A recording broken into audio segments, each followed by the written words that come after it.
বরের আবদার অফিস কলিগদের রসগোল্লা খাওয়াবে, বাঙালির রসগোল্লা, ব্যাস তাই জন্য নেমে পড়লাম ময়দানে।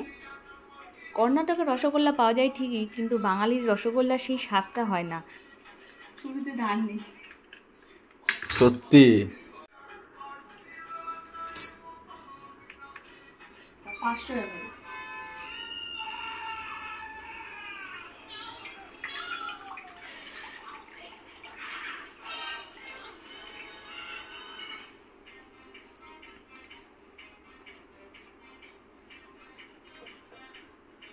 এরকম কতগুলো প্যাকেট আছে? 6টা প্যাকেট, মোট 3 লিটার। এরকম মোট 3 লিটার ফুল ক্রিম দুধ। 3 লিটার ফুল ক্রিম দুধ, তাই তো?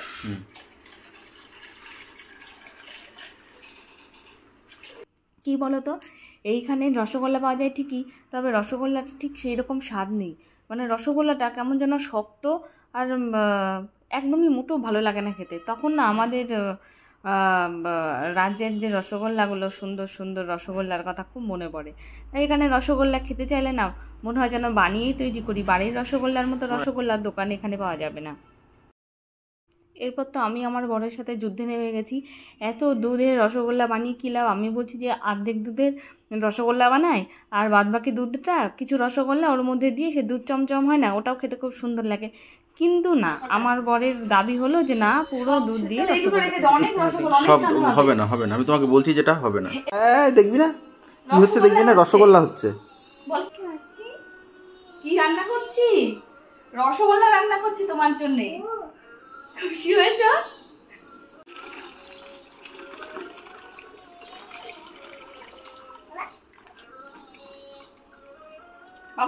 দুধটা খুব ভালো করে জাল দিয়ে নিচ্ছি, আর এদিকে লেবুগুলোকে কেটে নিচ্ছি এই ছানা তৈরি করার জন্য। আর লেবুগুলোকে কেটে নিয়ে একটা বাটিতে রস করে রাখলেও খুব ভালো হয়, না হলে পরে লেবুর বীজটা যেন। আর আমার ছেলে তো রসগোল্লা খাবে বলে একদম আনন্দে লাফাচ্ছে।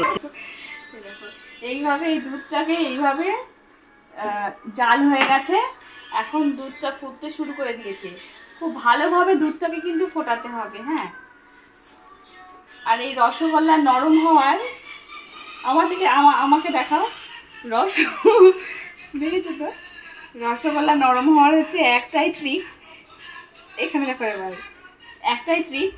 সেটা হলো আমরা কি করি যখন ছানাটা বানাই, রসগোল্লা নরম হওয়ার একটাই ট্রিক্স, ছানা কিন্তু শক্ত হয়ে গেলে হবে না, ছানাটা যেন খুব সুন্দর নরম হয়। আর তার জন্য অনেকে কি করে, ছানা বানানোর সময় এই গ্যাসটাকে অনই রাখে আর এখানে লেবু চিপতে থাকে। লেবু হোক বা ছানার জল হোক, যেভাবে ছানা কাটানোর পাউডারও পাওয়া যায়। তো আমি এখানে লেবু নিয়ে নিয়েছি, এখানে 2টো লেবু আছে। আমি কিন্তু এই অন হওয়াকালীন লেবুর রসটা চিপবো না, আমি পুরো ভালোভাবে দুধটাকে একদম জাল দিয়ে নেব।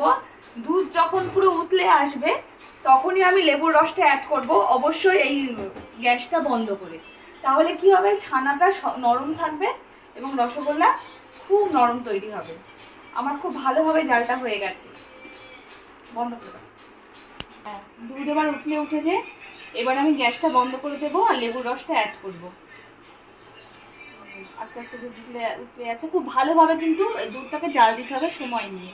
একবার জাল দিলে হবে না, মোটামুটি 2 থেকে 3 বার। আমার অনেক পরিমাণে দুধ, প্রায় 3 লিটার দুধ, যেই জন্য আমার সময়টা একটু বেশি লেগেছে। এবং খুব ভালো করে দেখুন একদম দুধ উতলে উঠছে। এবার আমি নবটা বন্ধ করে দিচ্ছি, আর এই সময় লেবু রসটা আমি অ্যাড করবো আর আস্তে আস্তে এইভাবে ঘোরাতে থাকবো। মোটামুটি একটা লেবুতেই হয়ে যায়, কিন্তু যেহেতু আমার দুধের পরিমাণটা বেশি, তাই বড় যে 2টো লেবু লাগতে পারে। কি আমার এখন কিন্তু গ্যাসটা চলছে না, এই দেখুন আমার ছানাটা কিন্তু খুব সুন্দরভাবে কেটে গেছে, হ্যাঁ। আর আমি যেটা বলতে ভুলে গেছি, লেবুটা যদি আপনারা এইভাবে লেবু কাটেন, তাহলে লেবুর এই বিচিগুলো কিন্তু অবশ্যই বীজগুলোকে বাইরে বার করে দেবেন না, নতুবা 2-3টে লেবু একবারে চিপে একটা কাপের রস করে রাখবেন এবং সেটা অল্প অল্প করে ঢালবেন আর এইভাবে নাড়াতে থাকবেন, সেটাও হবে। এবার খুব সুন্দরভাবে ছানা আমার দেখুন, খুব ভালোভাবে আমার ছানা চলে এসেছে, ছানা কেটে গেছে। এইগুলোকে এবার আমি আলাদা করে নেব, একটা পাতলা একটা সুন্দর সাদা রুমালের মধ্যে করে আমি এগুলোকে নিয়ে নেব, আর ছানার জলটাকে আমি বাইরে ফেলে দেবো। এই দেখুন হালকা হাতে এটাকে আস্তে আস্তে কিন্তু নাড়িয়ে যাবেন। ছানা কেটে গেলেও আস্তে আস্তে দেখবেন যে ওপরে পাতলা জল হয়ে যাবে। আর এই দেখুন এত সুন্দর ছানা, আপনারা বুঝতেই পাচ্ছেন জিনিসটা কত নরম হয়েছে। এবং রসগোল্লাটা যখন হবে সেটা মুখে দিলেই বোঝা যাবে, দোকানও এর কাছে হার মানবে। কারণ দোকানে এরকম পিওর ছানা দিয়ে রসগোল্লা আজকাল পাওয়াই যায় না।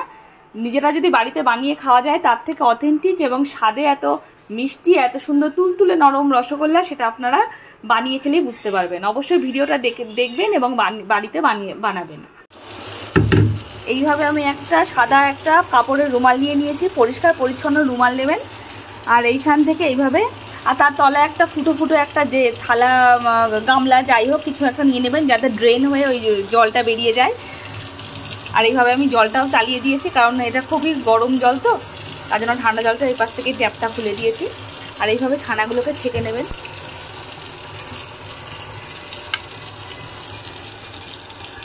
আর এইভাবে কাপড় দিয়ে ঘুরিয়ে ঘুরিয়ে ছানাটার জলটাকে যতটা হোক আপনারা বের করে দেবেন। খুব বেশি চেপার দরকার নেই। আর আমি এখন করব না, এখন রাত অনেক বাজে। আর এমনিও আপনারা যখন ছানাটা তৈরি করবেন না, ছানাটা করে এইভাবে চিপে নিয়ে একটা উঁচু জায়গায়, যাতে কোনো রকম পিঁপড়ে টিপড়ে না লাগতে পারে সেইভাবে সিকিওরভাবে ছানাটাকে ঝুলিয়ে রেখে দেবেন। এই আজকে আমি করে রাখছি। এখন বাজে কটা বাজে? রাত 11:30 মতো বাজে।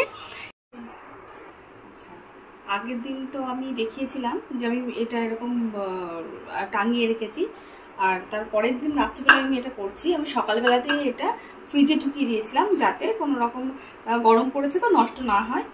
আর এত রাত্রিবেলাই করছি কারণ আমার ছেলে এখন ঘুমাচ্ছে, এই সময় শান্তিতে একটু ভিডিওটা করা যাবে, না হলে আমাকে ওকে সময় দিতে হবে। আর ওর ঘুম কামাই করে কোনো কাজ আমি করি না। এইবার এটা একদম সুন্দর এরকম মন্ড টাইপের হয়েছে। এরপর হালকা হাতে এই মন্ডটাকে চটকে সুন্দর করে নরম তুলতুলে ছোট ছোট বল বল করে নিতে হবে। আচ্ছা, আর এর মধ্যে আপনারা যদি দেখেন যে খুব ভালোভাবে চটকানো যাচ্ছে না, তো সামান্য পরিমাণে ময়দা ইউজ করবেন, খুবই সামান্য। আর যদি বিনা ময়দাতেই করা যায় তাহলে তো পুরো পারফেক্ট ছানা হয়, সেটা খুব নরমও থাকে, সুন্দর থাকে। এইভাবে মোটামুটি 40 থেকে 45 মিনিট মতো সময় লাগবে। এবং এটাকে চটকে খুব ভালো করে মিহি করে ছোট ছোট বল বানিয়ে নিতে হবে।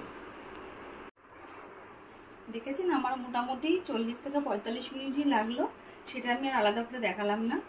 আর এইভাবে হবে, হ্যাঁ এইভাবে দেখুন একদম মিহি হবে। দেখুন মিশে যাচ্ছে পুরো, এটা ক্যামেরায় বোঝা যাচ্ছে কিনা জানি না, এতটাই মিহি হবে। দেখুন এটা সুন্দর তেলও ছেড়েছে, হাতটা পুরো তেল তেলে হয়ে গেছে। আর আমি খুব সামান্য পরিমাণে ময়দা ইউজ করেছি, খুব সামান্য পরিমাণে, একদম না দেওয়ার চেষ্টাই করবেন। যদি দেখেন যে জমাট বাঁধছে না, সামান্য ময়দা, খুব সামান্য। আর এইভাবে অল্প অল্প করে নেবেন, ছোট ছোট বল করবেন হালকা হাতে গোল গোল করে, এবং সেটাই যখন দেখবেন যে ফুটবে সেটাই বড় বড় হয়ে যাবে। আমি এখানে এতগুলো বল করে নিয়েছি। এইভাবে সবগুলো বল করে নেওয়ার পর আমি দেখাচ্ছি ফাইনাল কি এলো। রসগোল্লার রস তৈরি করার জন্য আমি জল চাপিয়ে দিয়েছি, জলটা ফুটতে শুরু করেছে। এবার আমি চিনি অ্যাড করব।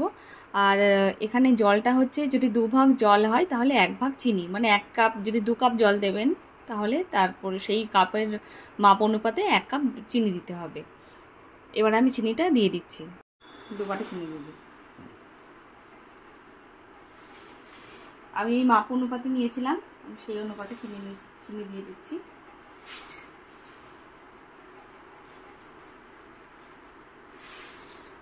এই বাটির মোটামুটি আমার 4 বাটি চিনি লেগেছে। আর এইভাবে কিন্তু সবসময় নাড়াতে থাকতে হবে, জলটা এইভাবে জাল দিতে হবে, একটা শিরা তৈরি হবে। আর হাতের মধ্যে এরকম স্টিকি একটা দেখবেন যেরকম একটা তার তৈরি হবে, তবেই বুঝবেন যে হয়ে যাবে রসটা। দেখুন ঠিক এরকম একটা হালকা চটচটে একটা তার তৈরি হবে। আমি ঠিক যে পরিমাণে মিষ্টি খাবো আমি টেস্ট করে নিয়েছি, একদম ঠিক আছে। এরপর একটা একটা করে বল এর মধ্যে ছেড়ে দিতে হবে, ছানার বলগুলোকে। এবার আমার মোটামুটি এরকম 2 প্লেট ছানার বল আমি করেছি, একেবারে অনেক করে। এবার একটা করে বল ছেড়ে দেবো। এইভাবে প্রথমে কিন্তু আপনারা একটা বলই ছেড়ে দেখবেন, কারণ প্রথমবার যখন আপনারা করবেন দেখবেন খুব লাকি পার্সেন্ট সে যদি একদম আমার কথা মতো ঠিক করে করে তবেই তার রসগোল্লাটা হবে। আর যদি কোনো ভুলচুক হয় তাহলে রসগোল্লাটা কিন্তু ছড়িয়ে যাবে, যার জন্যে এতগুলো রসগোল্লা ঝপ করে ঢেলে দিলে কিন্তু পুরোটাই নষ্ট হয়ে যাবে। এখানে মোটামুটি আমি প্রথম প্লেটের এই 26টা রসগোল্লা ছানার বলগুলো আমি দিয়ে দিয়েছি। আর এটা কিন্তু মিডিয়াম টু হাই আঁচে থাকবে, আধ ঘন্টা মতো লাগবে। আধ ঘন্টার মধ্যে দেখবেন যেটা সেদ্ধ হয়ে এসেছে, মানে আপনারা বুঝতে পারবেন। আর এটা আমি ঢেকে দিচ্ছি যাতে তাপটা খুব ভালোভাবে ক্রিয়েট হয়।